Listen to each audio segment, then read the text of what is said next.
ஏமா விஷயத்த சொல்லாம இப்படி அழுதா நாங்க என்னன்னு நினைக்கிறது? என்ன விஷயம்னு சொல்லு புனிதா. கொஞ்சம் இருக்கா சொல்லுவாங்க.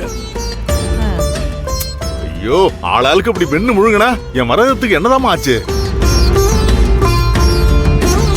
அப்பா, அம்மாக்கு ஹார்ட்ல பிளாக் இருக்காம்பா.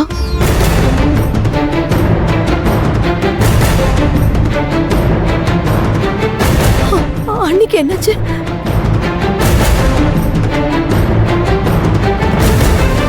அவங்க கிட்ட அதுக்கு தான் அதிகமா கவலைப்படாதீங்கன்னு நான் படிச்சு சொன்னேன்.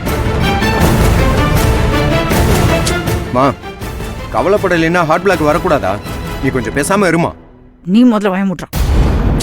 டாக்டர் என்ன சொன்னாங்க அதை சொல்லுங்க புனிதா. எல்லாரும் பதட்டத்துல இருக்காங்கல்ல.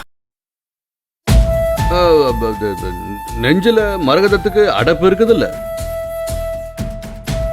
அந்த இடத்துல அறுவை சிகிச்சை பண்ணி அந்த இது என்னவோ சொன்னாங்களே, என்ன அது ஸ்டண்டா என்னது வைக்கணும்னாங்க. அது வச்சாதான் சரியாகுன்றாங்க. புனிதா பயப்படாதீங்க.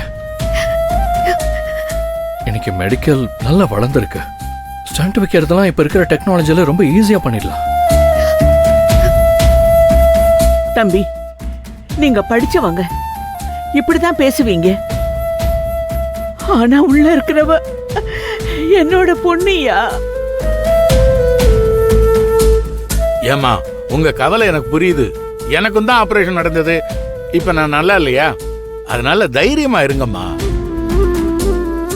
ஆபரேஷன் நல்லபடியா நடக்கணும்னா அதுக்கு மரகத ஆபரேஷனுக்கு ஒத்துக்கணும்ல.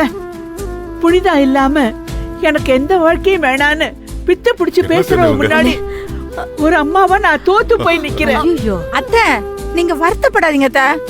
அன்னைக்கிட்ட நம்ம எல்லாருமா பேசி அவங்கள ஆபரேஷனுக்கு சம்மதிக்க வச்சிருவோம். ஓ, நல்லா இருக்குடி, ரொம்ப பிரமாதம். இப்ப நாம எல்லாரும் போய் பேசினா உடனே கேட்டுடுற ஆள் இல்ல மரகதா. ஐயோ, இப்பவும் அவ பிடிவாதம் அவளை விட்டு போகல. எல்லாம் என்னாலதான்.